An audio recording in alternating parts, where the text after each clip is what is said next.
Hello, everyone's. I am here for my review of Love and Hip Hop New York Season 10, Episode 9. If you're new to my channel, welcome. If you're returning, you are a family member, you one of my peoples, welcome back. So, we're still at Erica's parties. Tahira, she is walked off after fluffing it out with Jonathan, but he feels that Tahiri needs to be a woman.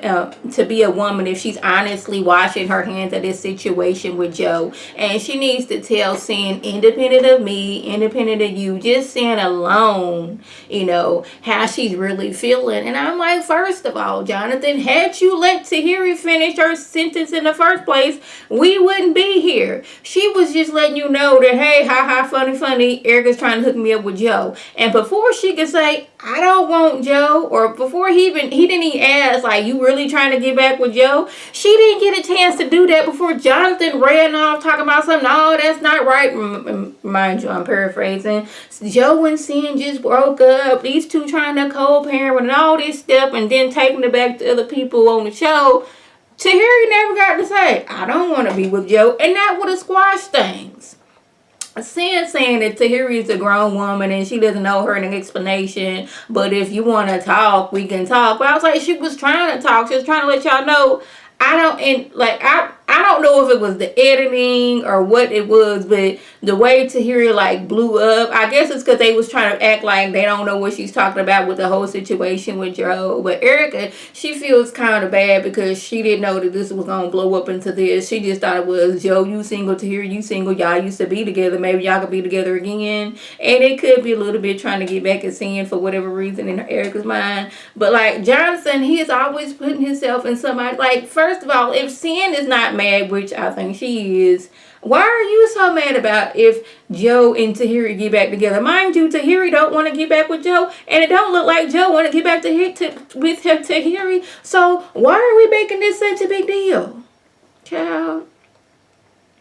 Y'all, Olivia is back on the scene, showing up in a Rolls Royce. Now, y'all, this is what I have an issue with on these shows. Castmates showing up in cars that, you wouldn't think them showing up again. Like, if me, I'm on a show, and I know I don't have Rolls Royce money, you gonna see me rolling up in a Ford Focus, okay? Because that's the kind of car we got right now, a Ford Focus. A 2015 Ford Focus at that. You're not going to see me rolling up in a Rolls Royce because why? Why would I be rolling up in a Rolls Royce? And then this gives people a chance and an opportunity to be like, girl, I just seen you yesterday rolling up in a Honda Civic, so now you rolling in a Rolls Royce? This is what you telling me? What you been doing, Olivia, where you got Rolls Royce money? Like, explain that to me. Like, you couldn't, like, done the normal showing up in, like, one of the Ubers that Mona's probably in contract with. You couldn't have showed up in one of those, I guess. But she has a new single out and she's working on her album and she's thinking about working with Fresher. I was like, I don't know how this is going to turn out. But she's letting, what's her name, Christy, know that Rich was taking money from the songs that she sung and kept it for himself and didn't give her a dime. I was like, child, if you're working with Fresher, that might happen all over again. Look at Jada over there that gave this man all this money to help start her career, and she ended up being used, both like financially and it seemed like sexually. So I don't know if working with Fresher is the right move for you.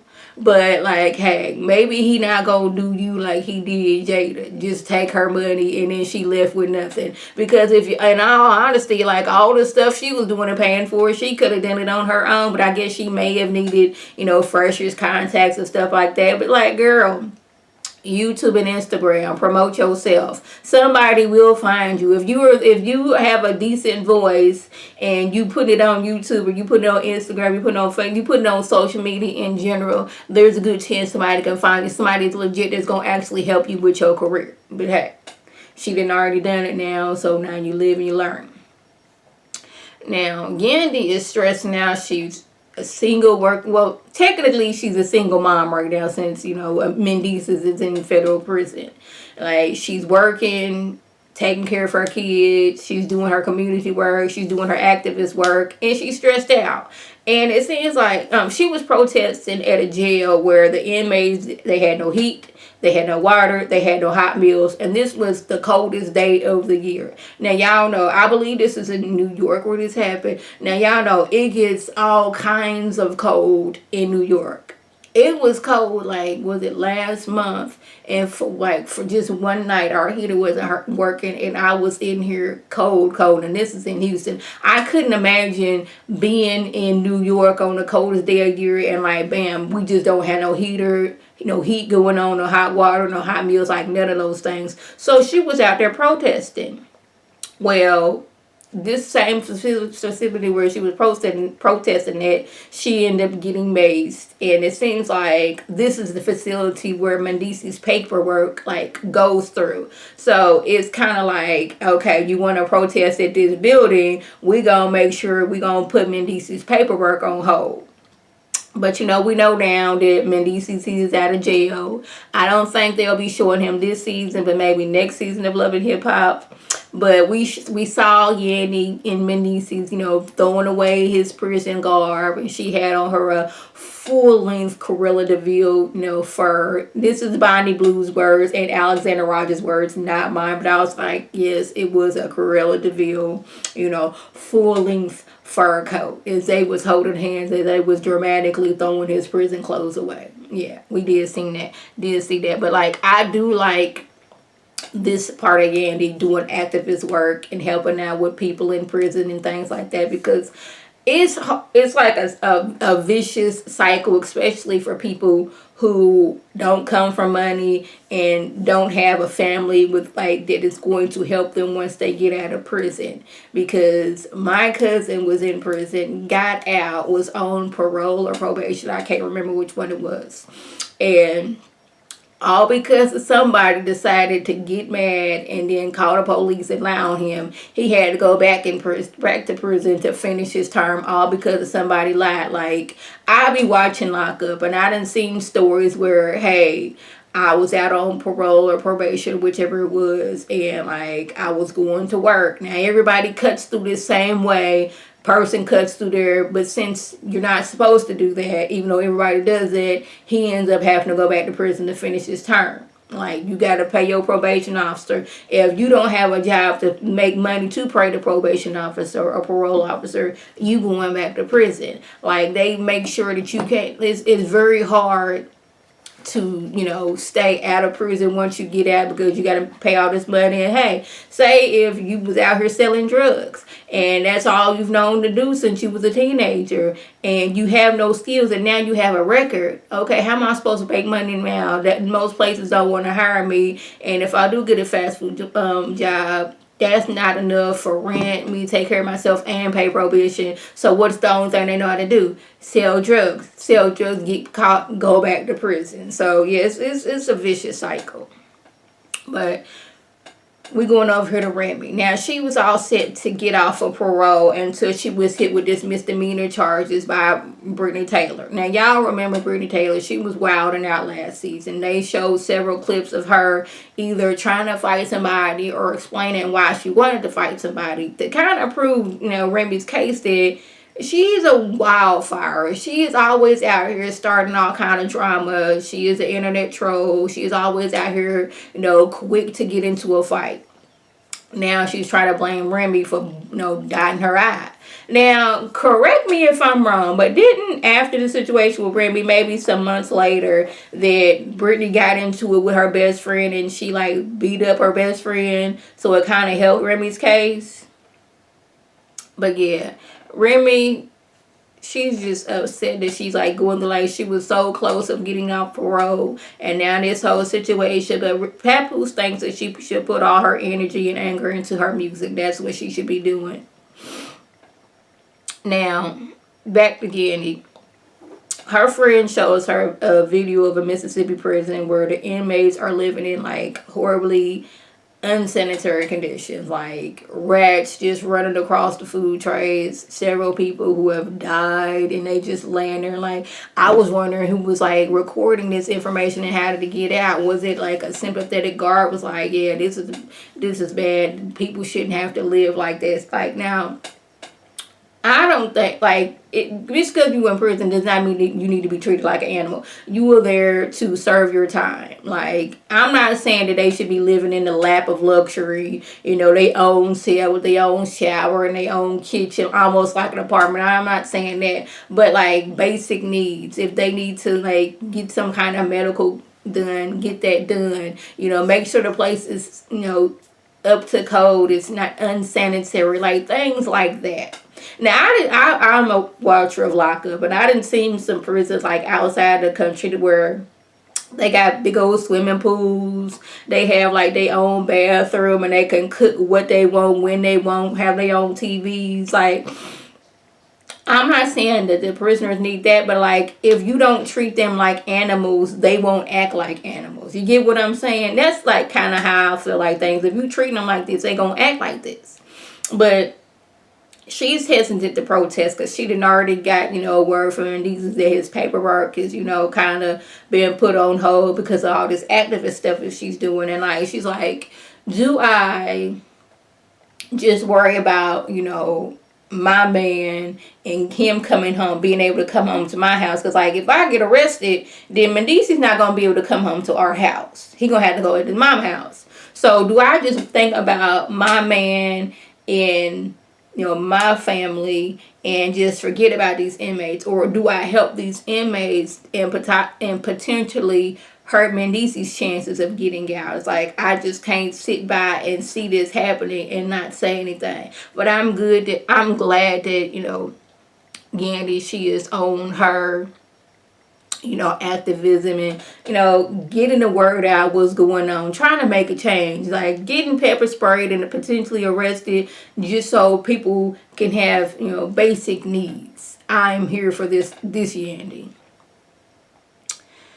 So Remy says that she doesn't want to take a plea deal, that she didn't do anything wrong, and making a plea is basically saying that I did do something, like I didn't do anything, and like if, you know, she goes to trial and lose, that's a whole year in jail. Now she thinks that she can do the year in jail. She's done that 7 years. She can do a year, but that was prior to having a baby. Your baby 1 year old. Your baby you still breastfeeding your baby. Your baby needs you. But she's just not willing to just say I did this and just like, you know, pay some fines, do some community service, maybe do 30 days in jail. She not trying to do none of those things. Now, y'all let me know, was her case dismissed?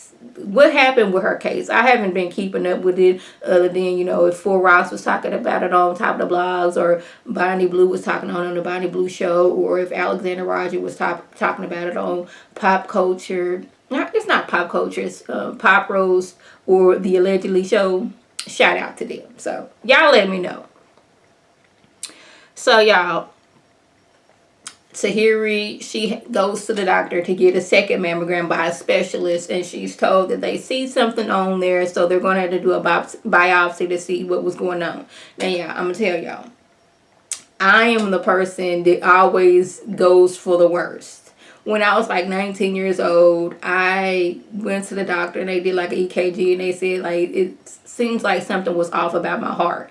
My mind was I need a heart transplant. I was scared to get worked up because I was scared that something was gonna happen to me. But thankfully, nothing did happen to me. And with Tahiri, I was just letting y'all know I'm always putting 20 on 10 when it comes to my medicine. Like, okay, my right shoulder is itching. What does that mean? So let me get on, you know, Google what this is. I am probably the reason why WebMD and some of these sites are still up, because I am forever Googling things, whether it's like, ooh, I got this rash on my shoulder. Where did this come from?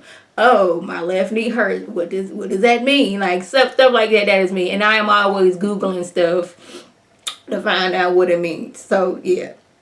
But she has a biopsy. It is revealed that it is benign and that everything is good. But ladies and gentlemen, make sure you do your monthly exam. Check your breasts. Like men too can get breast cancers. Make sure you check up under your armpit. Make sure you check your breasts. If you feel something, go to the doctor. And I know it's going to be scary, but like early detection is key here. So make sure you're checking. Now, this whole little scene with Fresher, Rich, and Olivia. Fresher's like, nah, nah, nah, boo, boo. Rich, you stole Jen escape from me, so now I'm working with Olivia. How you let me down? Like, that was the look on his face. But Olivia says that, like, how he made money on her songs, and she didn't get none. Like, the songs I sung, the money went to you. It did not go to me. But he's saying, well, it was my song, so I get the money. Now, I don't know how the music business works, but I'm assuming, like, if I sung the song, at least give me something. You don't have to give me the whole thing, but shouldn't I be entitled to something since I'm the one who actually sung it and it was on the radio, even though it is your song? Because don't, like, a lot of people, they're songwriters and they write for other people, and the person who sung the song, they get a little bit of money, but the actual writer gets the majority of it. So how come Olivia didn't get none of the money, Rich? Why is that? Now, am I surprised that they were having this conversation? No, but she's surprised because, like, this was her big brother. She would never have thought that Rich would be stealing from her. Like, really? This is what you do when we were supposed to be family. So yeah, y'all, that was the gist. If I left anything out, by all means, leave a comment below. If you're new to my channel, welcome. Feel free to subscribe. It's free all day, every day, free 99. Make sure your notifications are on so when my beautiful face puts up a video, you can click on it, you can like it, you can share it with your people, and you can come over and be one of my peoples. Like, y'all, if y'all knew, family members and peoples, that's what I call my subscribers. I don't call y'all subscribers. Y'all my family member and my people. So if you already a family member and one of my peoples, welcome back. Y'all know what to do. Tell your people to tell their people to come over and be one of my peoples by clicking that icon above. This is Lady T signing off. Have a good one.